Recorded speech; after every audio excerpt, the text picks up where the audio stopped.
I'm scared to move to England. I finally got my life together. Kindergarten, work, home, a routine. And now all of that is falling apart. We moved to Kazakhstan in December. This December.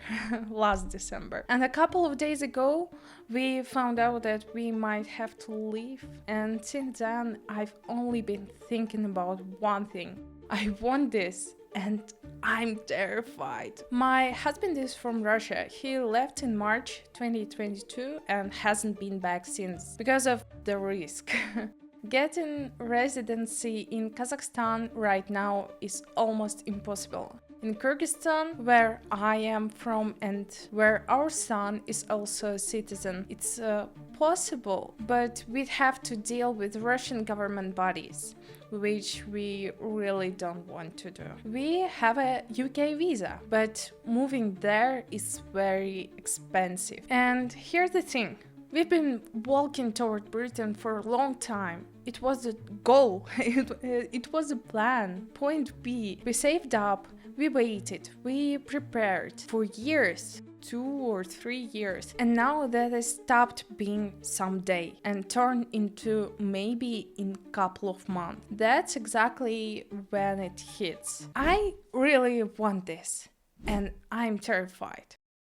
It's going to be fourth country in 4 years. Kyrgyzstan, Bishkek, Georgia, Tbilisi, Kazakhstan, Almaty, and maybe somewhere in England next. But this move is different. Let me try to explain why. Georgia was real uncertainty. Ilya suggested it. I said yes.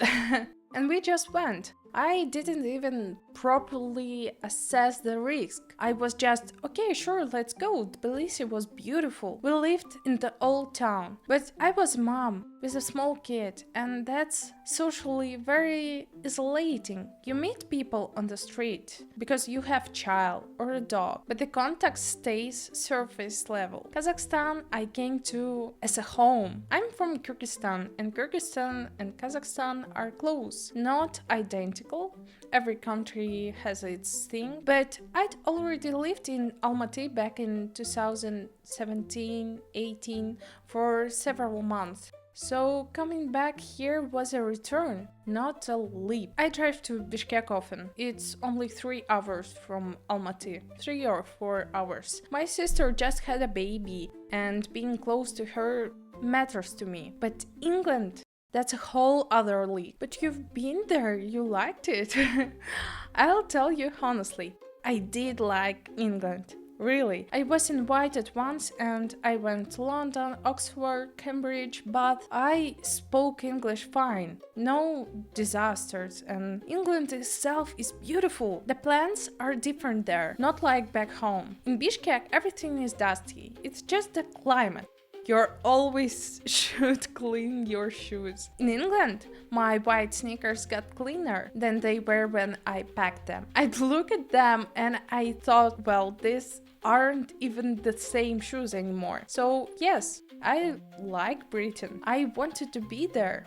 But after a couple of weeks of active English conversation, I was getting something very close to panic attack. Everything tightens up inside. I wanted to cry. My head feels like cotton, and it's not the language. Language is the easy part. You get used to it in a month. It's the destiny of contact. Every sentence costs a tiny bit more of you than it would at home. Multiply that by a day, by a week, and it stocks. And I'm sitting here thinking, okay, I listed a couple of weeks there, kind of barely, and I'm about to leave there. What I'm actually afraid of. Now I want to try and break the fear into pieces. Because when it's just I'm scared, there's nothing you can do with it. When it has a list, at least it's a little cleaner. 1.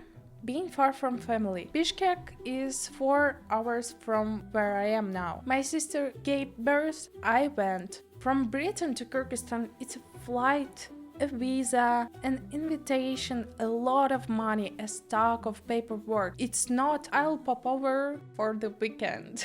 2. Social burnout, which I just described. 3. Kindergarten. This is the most practical one. Here, Jan goes to a normal kindergarten for about $300 a month. That's not the most expensive option. That's just normal mid-range. In Britain, $300 a month does not get you full-time childcare. The system is different. As far as I understand, there are 15 free hours a week, and that's it. And I just got my routine working. I just started making videos properly. Jan just started kindergarten, and now, boom, that's all over. 4.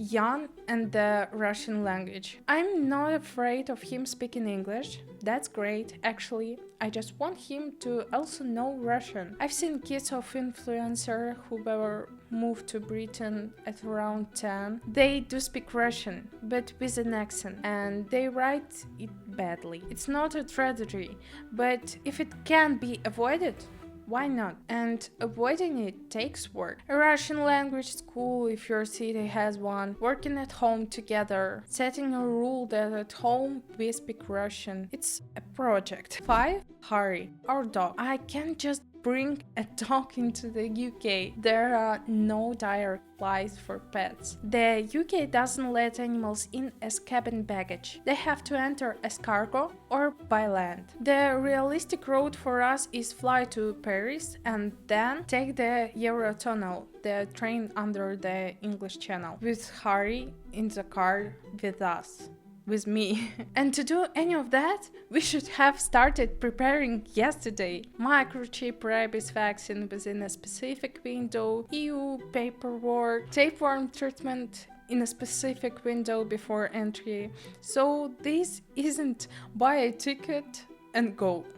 This is a whole separate logistical project sitting on top of everything else. Who I am going to be there? And then, probably the biggest one. I just started doing the blog. I just stopped being the mom in isolation. I just found something that's mine, beyond Jan's mom and Ilya's wife. And now we are moving to a place where I don't have friends. I don't have my language around. I don't have familiar content. And I'm a mom again. Just now, a mom in Eurasian culture. I know it will pass. I know I'll find people. I'll settle in. Jan will adapt. But right now, in this second, when I think about it, I'm really scared to start from zero again. Yesterday I cried almost all day long. Today I feel better. Strange, but true. And maybe that's actually good, because it's a completely different environment, a completely different world, a completely different culture. And in the end, that's a lot of new content, a lot of new experience, a lot of new me. I'm not the kind of person who can just say, oh, it will be okay, it will be great, and feel it. I'm more the type of who's going to be honestly scared and figure it out as I go. But somewhere underneath the fear, there's a bit of curiosity too. We don't know yet where we are going. England or Kyrgyzstan. It will get decided in the next few weeks. I'll record an update when it gets cleaner. In the meantime, I'll be living here in Almaty, in our daycare, in our house, in our routine, and trying not to think about cardboard boxes. If you are moved to Britain or just far from family in general, tell me how you got through it. I could really use other people's stories right now. Thanks for watching. Bye.